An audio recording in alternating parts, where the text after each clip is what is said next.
स्वागत है आप सबका IAS जैन चैनल पर। आज हम एक ऐसे विषय की बात करने वाले हैं जो यूपीएससी में प्रीलिम्स और मेन दोनों के लिए सबसे ज़्यादा स्कोरिंग और इम्पॉर्टेंट माना जाता है, और वो क्या है? जियोग्राफी। अब ज़्यादा स्कोरिंग और इम्पॉर्टेंट माना जाता है जियोग्राफी, क्यों माना जाता है अभी आपको सिलेबस देख के समझ में आ जाएगा, और कितने क्वेश्चन आते हैं ये सब डिस्कस करेंगे। यानी कि देखा जाए यूपीएससी प्रीलिम्स और मेन में जियोग्राफी का यहाँ पे पूरा ब्रेकडाउन है, कंप्लीट ब्रेकडाउन करेंगे। और कौन कौन से टॉपिक ज़्यादा पूछे जाते हैं, बेस्ट सोर्स और रिसोर्सेज और बुक क्या हैं, ये हम बात करेंगे। और एक स्मार्ट स्ट्रेटजी बना के देंगे जो आपको मैक्सिमम आउटपुट लेने में सुविधाजनक होगा। अब चलिए शुरू करते हैं। तो सबसे पहला यहाँ पे बात करते हैं, किसकी बात? यूपीएससी प्रीलिम्स की बात करेंगे। ठीक है, सबसे पहले यूपीएससी प्रीलिम्स की बात करते हैं। और देखा जब सबसे पहले बात यूपीएससी प्रीलिम्स के हैं, और यूपीएससी प्रीलिम्स में GS1 में आता है, और इसमें देखा जाए 15 टू 20 क्वेश्चन आपको मिल जाते हैं। 15 टू 20 क्वेश्चन आपको प्रीलिम्स में मिलते हैं। ठीक है, यानी कि क्वेश्चन जो बेसिकली देखा जाए जियोग्राफी एंड इन्वायरमेंट से क्या होता है, टच मिलता है। 15 टू 20 क्वेश्चन आपको मिलेगा। प्रीलिम्स सिलेबस में ब्रॉडली यहाँ पे कवर करेंगे हम। सबसे पहले टॉपिक देखा जाए physical geography of India and world आपको मिलता है। ठीक है, अब इसमें देखा जाए बेसिकली फिजिकल जियोग्राफी में जैसे अर्थ इज स्ट्रक्चर हो गया, प्लेट टेक्टोनिक हो गया, वोल्केनो हो गया, और एर्थक्वेक हो गया, क्लाइमेटोलॉजी हो गया, wind, monsoon, cyclone, jet stream, El Nino, oceanography और करंट हो गया, टाइड हो गया, ये सब। अब इकोनॉमिक EEZ हो गया। ठीक है, और यहाँ पे देखा जाए जियो मार्फोलॉजी जिसे बोलते हैं, इसमें mountain, volcano, earthquake, rock, plate tectonic, ये सब। क्लाइमेटोलॉजी में एटमॉस्फेरिक और wind, monsoon, cyclone, El Nino, climatic change हो गया। ओशिनोग्राफी में करंट हो गया, टाइड हो गया, EEZ जोन हो गया, और मेरीन रिसोर्सेज ये आपको है फिजिकल जियोग्राफी में हमें पढ़ना है। दूसरा देखा जाए इंडियन जियोग्राफी टॉपिक में है, और फिजियो इसमें क्या है, फिजियो जियोग्राफिक डिवीजन जैसे हिमालय हो गया, प्लेटू, प्लेन, आइसलैंड, डिजर्ट, ये सब है। उसके बाद रिवर एंड ड्रेनेज सिस्टम आ जाता है, climate of India, monsoon, rainfall और पैटर्न पे, वेस्टर्न डिस्टर्बेंस हो गया, जेट स्ट्रीम हो गया, ये सब पे क्वेश्चन आपको मिलते हैं, और ये सब सिलेबस में आपको क्या किया है, डिफाइन किया है। ठीक है, नेक्स्ट आते हैं नेचुरल वेजिटेशन हो गया, सॉयल, वाइल्ड लाइफ हो गया, और एग्रीकल्चर हो गया, क्रॉप, इरिगेशन, लैंड यूज और एग्रीकल्चरल क्लाइमेटिक रीजन, ये सब आपको सिलेबस में है। ठीक है, इसके बाद रिसोर्सेज जैसे मिनरल हो गया, एनर्जी, इंडस्ट्री, इंफ्रास्ट्रक्चर भी सिलेबस में। इकोनॉमिक जियोग्राफी और ह्यूमन जियोग्राफी की बात करें तो इसमें पॉपुलेशन हो गया, माइग्रेशन हो गया, सेटलमेंट आपको आता है, ट्रांसपोर्ट, ट्रेड, इंडस्ट्री, ये सब आता है, अर्बनाइजेशन और स्मार्ट सिटीज़ भी इसमें आपको पूछे जाते हैं। जैसे ये सब में देखा जाए 2020 में प्रीलिम्स में पूछा गया वेस्टर्न डिस्टर्बेंस इन इंडिया क्या है, तो रेनफॉल के मामले में यहाँ पे क्वेश्चन आ जाता है। ठीक है, उसी तरह से आगे हम चलते हैं। इसी में देखा जाए हमें एक और पार्ट मिल जाता है जो बेसिकली क्या रहता है, इन्वायरमेंट इकोलॉजी भी इसमें रहता है, और ये देखा जाए ओवरलैप करता है। वैसे तो इन्वायरमेंट इकोलॉजी अलग से है, हमने अलग से डिस्कस किया था, साइंस टेक में भी आ जाता है एक तरह से, और करंट अफेयर से ज़्यादातर उसका क्वेश्चन क्या होता है, पूछा जाता है। लेकिन यहाँ पे भी आप कॉन्सेप्ट यानी कि इस जियोग्राफी में भी इन्वायरमेंट इकोलॉजी तो यहाँ पे ओवरलैप हो जाएगा, GS पेपर 3 और इन्वायरमेंट में भी आ जाएगा। बायो रिजर्व कह सकते हैं, नेशनल पार्क हो गया, रामसर साइट हो गया, इन्वायरमेंटल पॉल्यूशन हो गया, कंजर्वेशन इफेक्ट, ये सब भी आ जाएगा यहाँ पे। तो देखा जाए आपको यहाँ पे थोड़ा सा क्या स्ट्रेटजी बना के चलना है, PYQ एनालिसिस करना है। उसमें आप देखेंगे 15 टू 20 क्वेश्चन नहीं आते हैं, जियोग्राफी और इन्वायरमेंट से रिलेटेड आते हैं। तो ये बेसिकली आप PYQ से चेक करेंगे, जब हम लोग करेंगे PYQ तो आपको वहाँ पे बताएंगे। ठीक है, फिर आपको जैसे दूसरा पार्ट हमने बताया, सब सिलेबस में डिस्कस कर रहे हैं यूपीएससी मेन। जिसमें जियोग्राफिक कवरेज होगा, और जनरल स्टडी फर्स्ट में आएगा और थर्ड को ओवरलैप करेगा। और आप अगर ऑप्शनल सब्जेक्ट ज़्यादातर स्टूडेंट लेते हैं तो वहाँ पे भी आपको कवर मिलेगा। ठीक है, आगे चलते हैं। फिजिकल जियोग्राफी वर्ड, ये आपका है मेन का सिलेबस। एर्थक्वेक पे फोकस करना है, सुनामी पे, साइक्लोन, मानसून, विंड और ओशन करंट पे। और डिस्ट्रीब्यूशन ऑफ की नेचुरल रिसोर्सेज इंडिया और वर्ल्ड आपको देखना है। Industrial location feature, iron, steel, IT, automobile हो गया, टेक्सटाइल हो गया, ये आपको थोड़ा सा पढ़ना है। उसके बाद आपको आना है फिर नेक्स्ट इम्पॉर्टेंट जियोग्राफिकल फिनोमेना। और इम्पॉर्टेंट जियोग्राफिकल फिनोमेना से आपको क्वेश्चन मिल जाता है। आपको क्वेश्चन यहाँ पे बनता है जैसे ग्लोबल वार्मिंग हो, बायोडाइवर्सिटी हो गया, हिमालयन साइकिल मतलब ग्लेशियर्स हो गया, ये सब क्वेश्चन जैसे। और भी इसमें जो डिस्ट्रीब्यूशन ऑफ नेचुरल रिसोर्स जैसे इंडिया वर्ल्ड का हो गया, कोल हो गया, ऑयल हो गया, गैस हो गया, एग्रीकल्चरल क्रॉप हो गया, ये सब आपको यहाँ पे कवर करना रहेगा। और जीएस पेपर थर्ड में जो ओवरलैप करेगा उसमें इकोनॉमी और इन्वायरमेंट में ओवरलैप करता है, क्योंकि जीएस पेपर थर्ड में इकोनॉमी और इन्वायरमेंट है और डिजास्टर मैनेजमेंट है, तो वहाँ पे भी हेल्प करेगा। जैसे इंफ्रास्ट्रक्चर में एनर्जी, पोर्ट, रोड, एयरपोर्ट हो गया, रेलवे हो गया, फूड सिक्योरिटी, एग्रीकल्चरल प्रोडक्टिविटी, ये सब। और डिजास्टर मैनेजमेंट में भी आपको अर्थक्वेक, फ्लड, ड्रॉट और लैंडस्लाइड, क्लाइमेटिक चेंज, ये सब आपको वहाँ पे जियोग्राफी अगर आप पढ़ते हैं तो ये सब आपको कवर वहाँ पे मिलता है। अब इफ टेकिंग जियोग्राफी ऑप्शनल तो आपको एक्स्ट्रा थोड़ा सा पढ़ लेना है। जैसे मान लीजिए पेपर फर्स्ट में principal physical geography, human geography आपको पढ़ लेना है। ठीक है, अब पेपर थर्ड में Indian geography, physical, economic, social और रीजनल प्लानिंग, एनवायरमेंटल इशू पढ़ लेना है, एक्स्ट्रा पढ़ लेना है।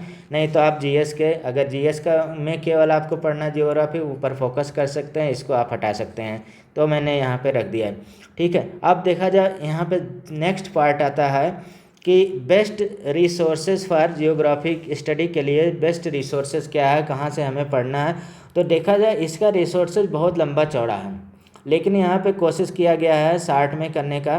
ठीक है, और फिर अभी हम स्ट्रेटजी बना देंगे कि कैसे आपको इसको कवर करना है। तो सबसे पहला देखा जाए अगर फाउंडेशन वाला पार्ट आप स्टार्ट कर रहे हैं इनिशियल में, तो आप 6 से लेकर 10 तक जियोग्राफी ओल्ड वाला थोड़ा पढ़िए, थोड़ा सा वहाँ पे ज़्यादा। अब उसमें थोड़ा सा अपडेट करके अगर आप चलते हैं ठीक है, नहीं तो अभी अपडेट नहीं करें, आप केवल फाउंडेशन बिल्डअप करिए, बाद में अपडेट कर लीजिएगा। ठीक है, क्लास 11 में fundamentals of physical geography, India, physical environment आपको पढ़ना है। ये मस्ट एक तरह से स्टडी करना है आपको। क्लास 12 में देखा जाए ह्यूमन जियोग्राफी है, इंडिया पीपुल्स इकोनॉमी का एक बुक आता है, वो आपको पढ़ना है।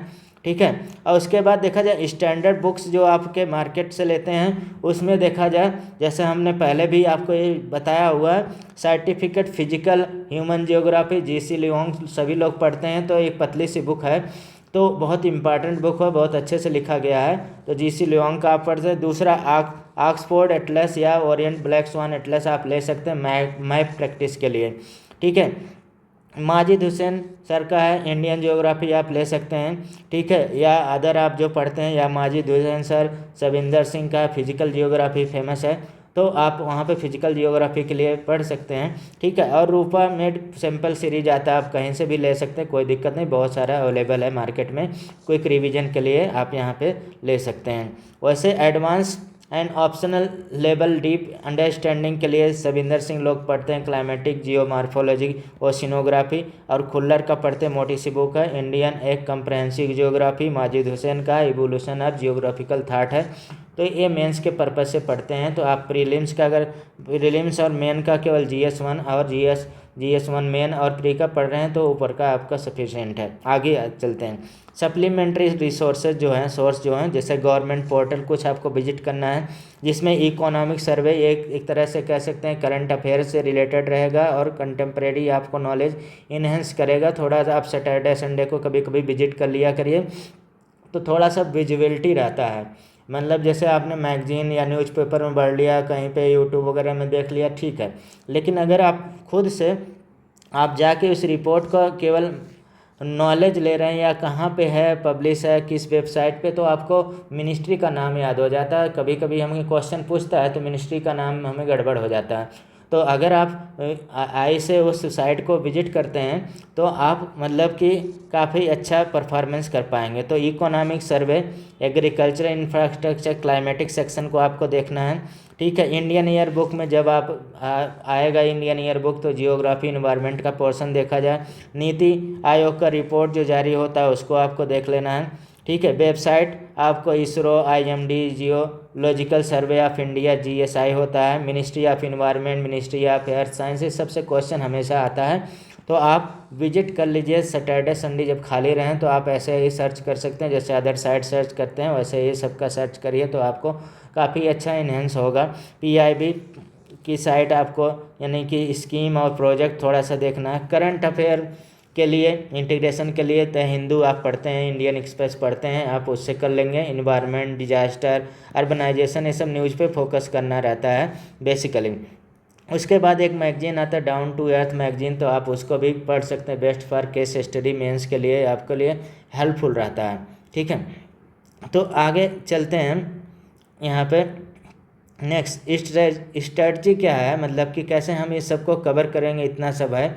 अब बात करते हैं एक स्ट्रेटजी का जिसमें प्रीलिम्स में जियोग्राफी का और मेन में कैसा स्ट्रेटजी रहेगा। तो प्रीलिम्स में क्या स्ट्रेटजी रहेगा, कितना हमें पढ़ना है, किससे कितना से हमारा काम हो जाता है, कहाँ से ज़्यादा क्वेश्चन आते हैं। तो NCERT, सबसे पहले NCERT की बात करते हैं। NCERT पढ़ना है और एटलस प्रैक्टिस करें। तो NCERT और एटलस प्रैक्टिस करने से आपका बाकी सप्लीमेंट बुक की ज़रूरत नहीं है। अगर आप अच्छे से कर लिए तो बेसिकली आपका प्रीलिम्स के क्वेश्चन निकल जाते हैं। जैसे रिवर हो गया, माउंटेन हो गया, पासेस हो गया, सॉयल हो गया, क्रॉप, इंडस्ट्री, पोर्ट और पावर, ये सब अपडेट करके आपको थोड़ा सा चढ़ना है। और PYQ हर साल का सिंपल पैटर्न पेपर क्या होता है, एक तरह से क्या होता है, जो कंटेम्प्रेरी रहता है, पुराना जो भी रहता है क्लासिकल क्वेश्चन, वो तो उसी पैटर्न में आता है। कुछ वहाँ पे स्टेटमेंट या क्रोनोलॉजिकल आर्डर आजकल आ रहा है, तो उस तरह से वो रख देते हैं। दूसरा यहाँ पे एनवायरनमेंट एंड जियोग्राफी को साथ में प्रिपेयर करिए। साथ में प्रिपेयर करने से दोनों आपका कवर हो जाता है। उसके बाद मेन के जब स्ट्रेटजी आप बनाते हैं मेन के पढ़ने की, तो वहाँ पे भी बहुत सारे रिसोर्सेज हैं।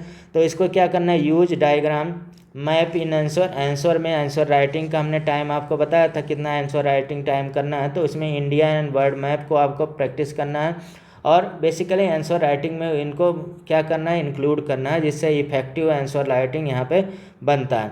ऐड केस स्टडी, जैसे मान ली चेरापूंजी रेनफॉल हो गया, ठीक है, और मंसाराम हो गया, और महाराष्ट्र ड्राट हो गया, बेंगलुरु अर्बनाइजेशन हो गया, गुजरात सोलर एनर्जी हो गया। लिंक विथ करंट अफेयर्स हमेशा, जैसे El Nino impact on monsoon 2023, Joshimath subsidize हो गया 2023। तो ये सब आपको करके चलना है। यानी कि अगर दोस्त UPSC आपने जियोग्राफी का पूरा ब्रेकडाउन है प्रीलिम्स का अगर स्ट्रेटजी के साथ कर लिया, तो अगर ये पूरा स्मार्ट तरीके से आप NCERT, एटलस, PYQ कवर कर लेते हैं, तो आंसर राइटिंग में मैप का यूज करते हैं, तो जियोग्राफी को सबसे कह सकते हैं स्कोरिंग सब्जेक्ट बन सकता है आपका। एक स्कोरिंग सब्जेक्ट लाने के लिए तो कम यहाँ पे आप जियोग्राफी का हमने कंप्लीट बना लिया। और यहाँ पे लास्ट टिप्स क्या है, रोज़ आप 15 to 20 मिनट क्या एटलस का प्रैक्टिस करिए। एग्ज़ाम में मैप बेस्ड क्वेश्चन बहुत हेल्प करता है, ये हमने लिख दिया है इसलिए हेडलाइन। तो यहाँ पे देखा जाए दोस्त, हमने क्या कर लिया कि एक तो हमने आपको साइंस टेक का कंप्लीट ब्रेकडाउन बता दिया, हिस्ट्री का बता दिया, कुछ हम लेक्चर भी बनाना स्टार्ट कर दिए हैं।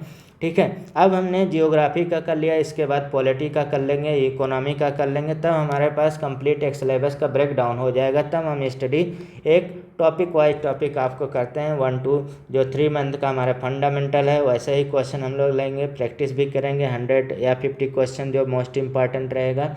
तो आप अगर चैनल को आप पसंद करते हैं तो सब्सक्राइब और लाइक कर ही दीजिए, जैसा आप जानते हैं। ठीक है, इससे हमें सपोर्ट मिलेगा, हम आपके लिए अच्छा वीडियो बना के लाएंगे। Thank you very much.